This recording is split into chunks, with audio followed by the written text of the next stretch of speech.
these songs that comprise the album, give me a little backstory on where they were recorded and when and where they come from and how they relate to what's happening these days. All in 5 words or less.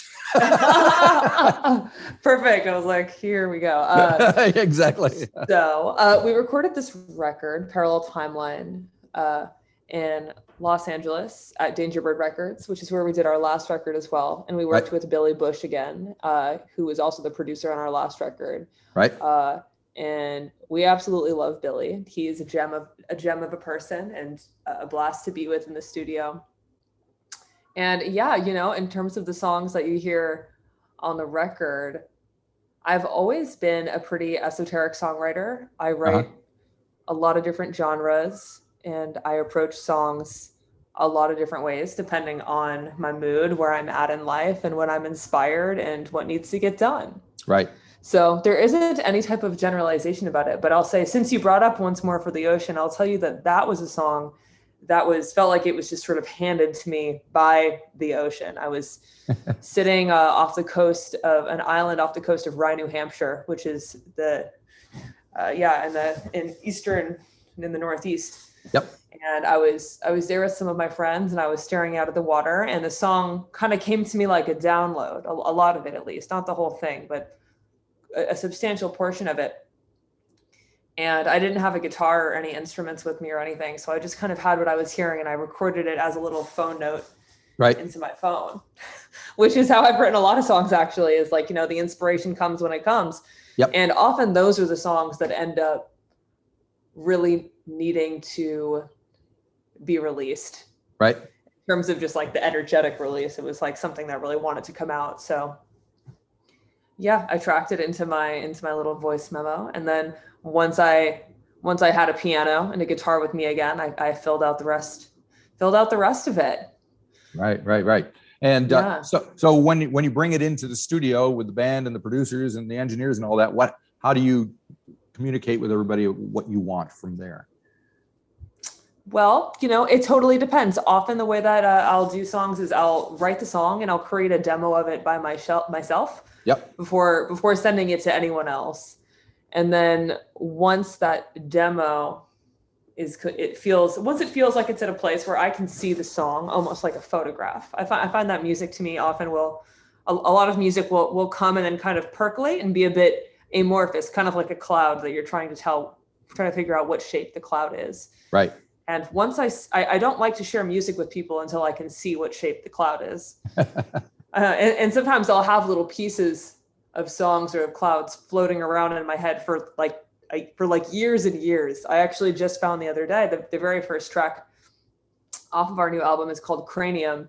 Right. And the other day I was going through, I'm like an obsessive notebook keeper. I have so many notebooks. So the other day I found an old notebook from 2012 and I was going through it and I found the lyrics to Cranium. So I wasn't even sure when I wrote a bunch of that song, but I knew that I had written I knew I had written the real meat of it a long time ago, but I wasn't sure when exactly or where, but I knew it was old. I was like, this is not new. And then I found it, and it was 2012 is when I wrote most of Cranium, which is crazy because that was a lot longer ago than I thought, frankly. That's almost a decade ago. It's a whole other world ago compared to where things are going these days. So, I know. So that's something that's always been really fun for me as a songwriter. It's just that I'm the type of person who actively tries to keep that channel open for songs and for lyrics and for melodies and for concepts that are intriguing to me. And I try to track them either with a notebook, which was definitely the old school way to do it, or these days if I'm on the go, because you never know when inspiration's going to hit, I'll take little notes in my phone or make a voice memo. And that's been a game changer because it's made me feel really open to any idea coming at any moment. And I'm definitely the type of person who will like sneak off into a bathroom at a party and just like be in there being like, like totally weird, you know? What's going on like there? The type of thing people are like, where did you go? Like that was, what's going on? But you know, I think that that's a really actually a quite satisfying way to be, because it kind of leaves life open to handing you creative opportunities at any moment instead of being restricted to those moments that you're in the studio and that you're sitting with your instrument that you're ready to go, because you just never know when something is going to come. Yeah. Now speaking of Cranium, from what I've read, I believe I read that it was inspired by Funkadelic's Maggot Brain. A bit. That's right. That's right. That's pretty cool. So how do you and Maggot Brain connect?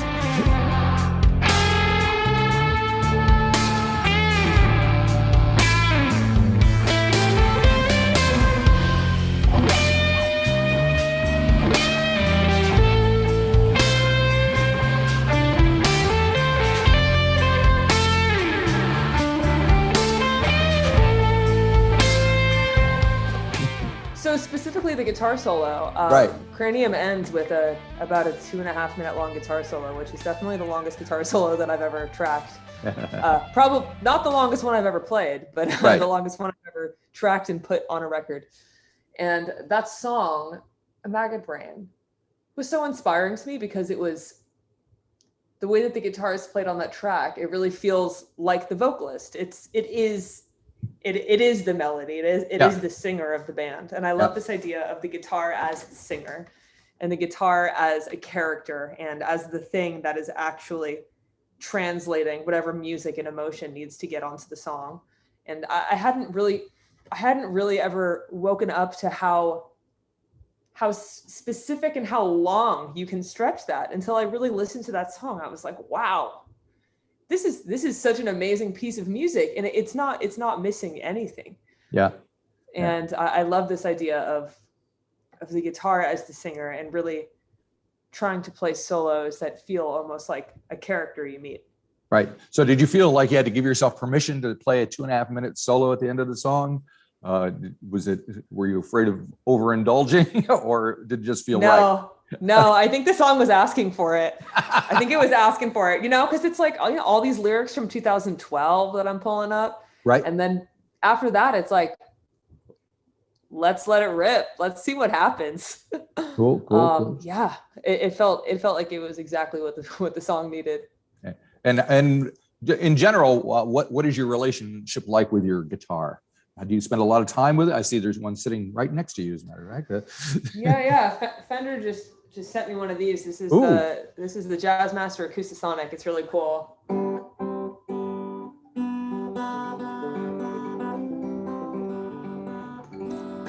Yeah. Lovely. So I love the guitar, and I love all different types of guitars. I'm so excited about this guitar in particular right now because it's a way to play an acoustic guitar through an electric rig and have it sound amazing and not be so concerned about feedback and sort of controlling all those like jump away frequencies that happen because of the resonant body of an acoustic guitar. So I'm really excited about this guitar. And I also, I love so many types of guitar. My main performance guitar is a gold Jazzmaster that I bought at a Potbelly's sandwich shop in Union Square, New York. Of course you did. I know. It was a funny story. I decided I really wanted a Jazzmaster, and I was living in Brooklyn at the time, and I was looking on Craigslist for Jazzmasters for like a really long time. And I knew I really wanted one of the gold ones, but I was sort of open to whatever. And then I found one on Craigslist for like just what I was looking to spend. I was like, oh my God, this is it. And I wrote to the person and I was like, I need this guitar. Right. And they didn't write me back. And I was like, oh, damn, I guess they sold it. Yeah. And then I saw the post go up again a few weeks later. And so I wrote to them again and they had posted it for less money. Right. Oh, geez. So I was like, ooh, I think that this person has their spam filter settings on and all of the responses must have gone to the spam box. So I responded again. I was like, hey, I tried to reach you before, but I still need this guitar. Right. And he wrote me back right away and was like, oh my God, like all of these people, it all went to my spam box, but I'm seeing your message first. So it's yours if you want it. Cool. Can you meet up with me in Potbelly's sandwich shop in Union Square? I was like, done. See you there. So when a guitar shows up like this one that you just showed me, and you sit around and play around with it a bit, will that affect, if you like the guitar, what kind of effect does that have on your writing and stuff? Do you go, oh, I've got this new gizmo here, I can make some new sounds? Is that how you kind of approach it? I'm definitely a believer in that, at least for me, and I teach a lot of music as well. And I would say that this is advice I give to my students as well, which is your best bet at practicing and connecting with your instrument the most, or writing songs, or whatever it is you're looking to do, is giving yourself the most opportunity to do so. And the way that you do that with an instrument like guitar is that you leave it out. You have them as accessible as possible. The people who play guitar the least are the people who have their guitars in their cases all the time. Right. And also there's a habit we as humans have, which is to make things like practicing feel incredibly precious. And you're like, okay, I've set aside this hour of time to do this. Yep. And then it ends up being a lot of pressure, and life happens. Sometimes you don't get to that hour for whatever reason. And then you're like, well, I guess I missed, too bad. Right. But the truth is that you'll make tremendous progress at anything really, if you do it for a couple of minutes a day. It doesn't have to be as big or as perfect as you think it does. It just has to be regular. Gotcha. And so for me, when I have an instrument that is just that wants me to touch it, that I feel sort of magnetically drawn to, creatively, that's when a lot of things will come, or at the very least I'll be enjoying myself. I was just laying on my bed the other day with this guitar just sort of across my body like this, and I was just playing my low E string for a really, really long time, and just feeling the vibration of it. And I've never done it quite like this before, because this guitar is very resonant, but it's also thin. So it wasn't like uncomfortable the way it is if you do that with a true, larger acoustic.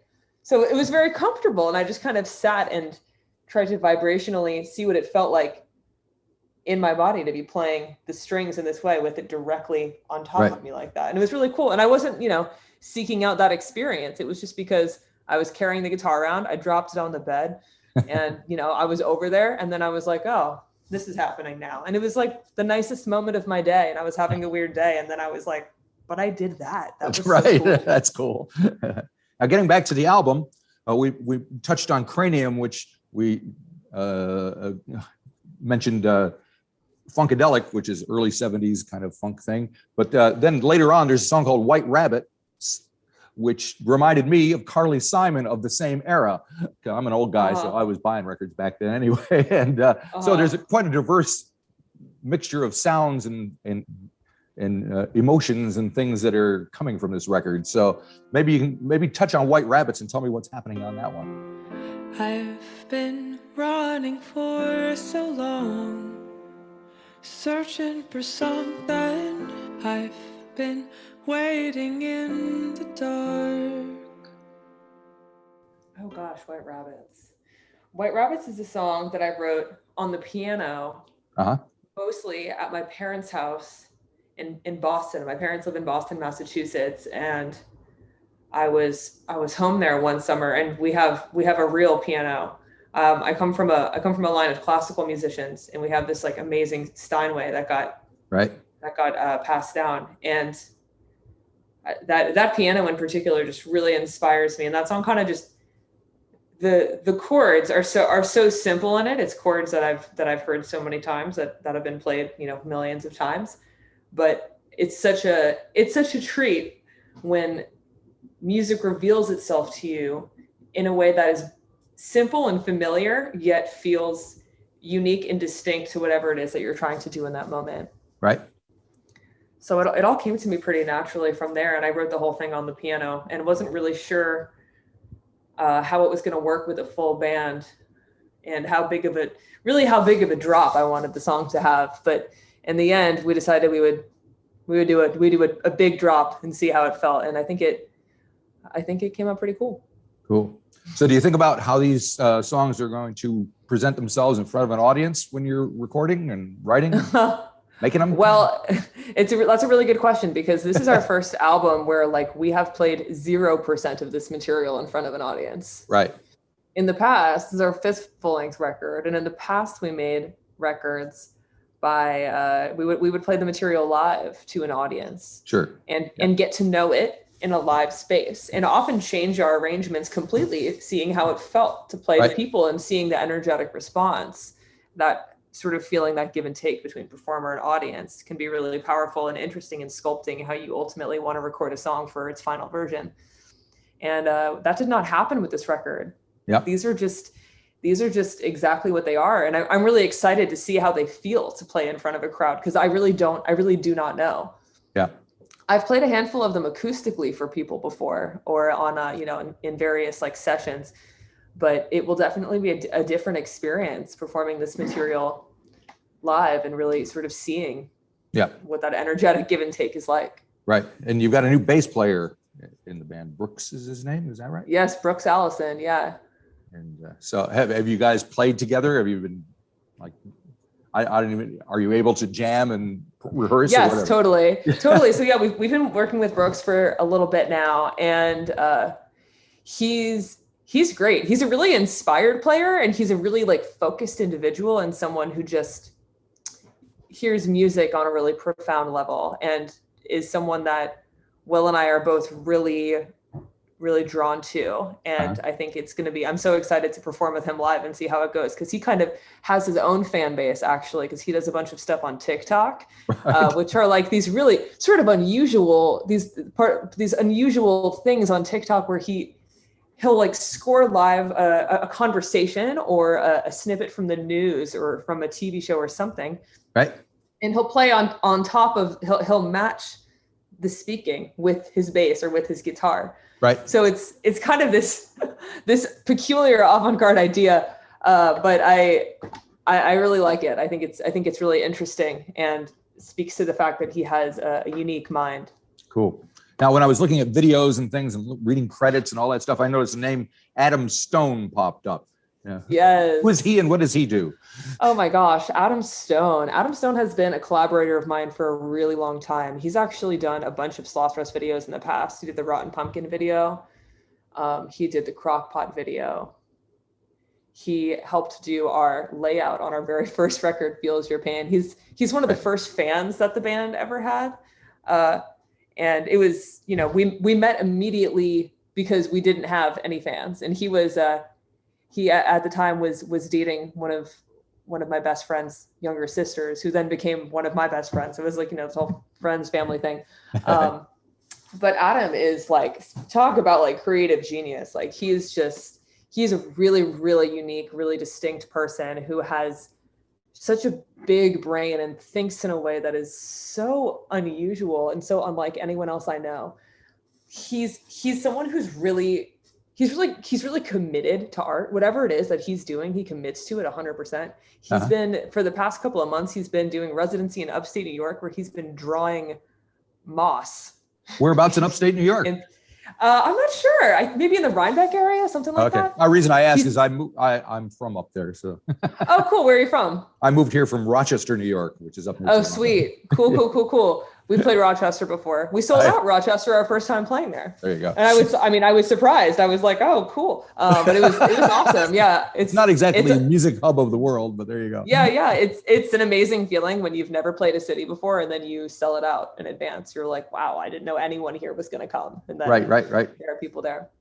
But Adam has been a really, really cool collaborator for me, because he definitely cares a lot about what my vision is and thinks about creative ways that we can execute it. Yep. And so for this record cycle, we were trying to figure out what we wanted to do for music videos. We decided to do a package of videos with him, which was great, because he and I really just like co-wrote and co-directed everything and really thought about all the choices we were making. And he and I have such a similar sense of humor for the absurd. We both just love absurdity and things that I think a lot of people wouldn't necessarily think are quite as hilarious as we do.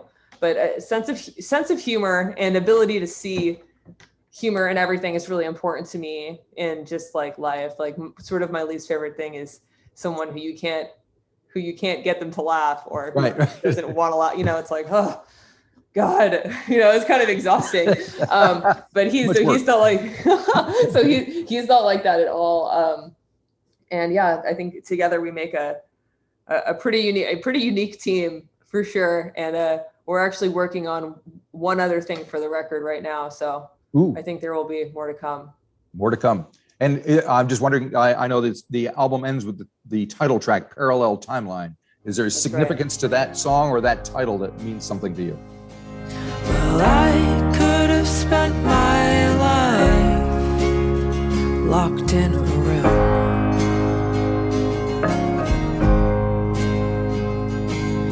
And you could have spent your life locked in a room. This parallel timeline could be yours too.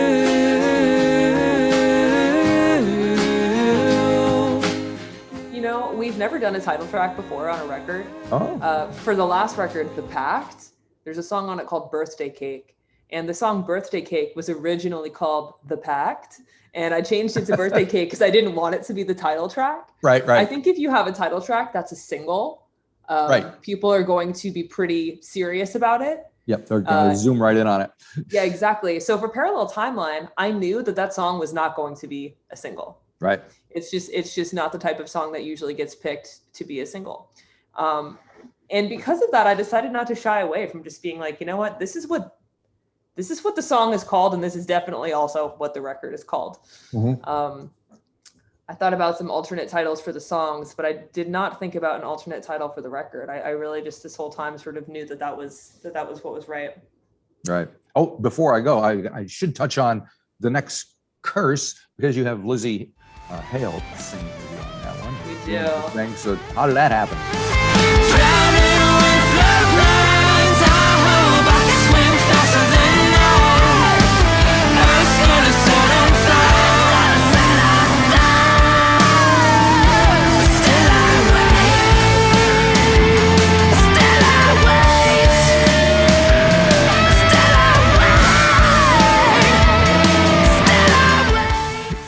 Lizzie Hale. So Lizzie's been a friend of mine for a bit now, and she's just such a mind-blowing performer. Her voice is amazing. The first time I heard her sing, I was just like, wow, this person has such a light about her, has such this like really particular light. And she's someone who's also just so committed to everything she does and brings a sense of warmth and love to it in a way that's like really authentically her, really cool.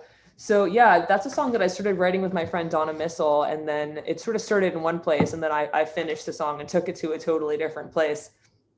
And I knew that I heard a second vocal on it, and I sort of closed my eyes and imagined what type of voice it would be. And I heard Lizzie right away. I knew I wanted something that sounded really big and could sort of really hold pitch and distort a little bit in registers that my voice cannot. Right. I really like the contrast between our two voices. I didn't want someone who sounded like me. I wanted someone who really just brought this brought fire to the track. And Hailstorm has a song called I Am the Fire. And it sort of just made sense to me to see if Lizzie was interested.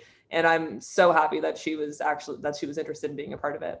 Excellent. Well, that covers pretty much everything. That's good. So looking forward to hitting the road at some point. You say you're going out with Manchester Orchestra, so that should be That's right. Yeah, we're headed out with Manchester Orchestra and Foxing. So that'll be for the rest of 2021. And then 2022 is when we get into headlining. And I believe our first batch of headlining shows are going to be in America. And we'll do that. And then after that, we're heading overseas and we'll do the UK and Europe. And yeah, I mean, honestly, like anything you could do to make New Zealand happen, like I'll come out. It's no problem. I wish I had those powers. So I know I've been wanting to go for so long now. I'm so excited that like, it feels like it's getting closer. Obviously it's so far away. It's a pretty big commitment to get there. Have you played Australia?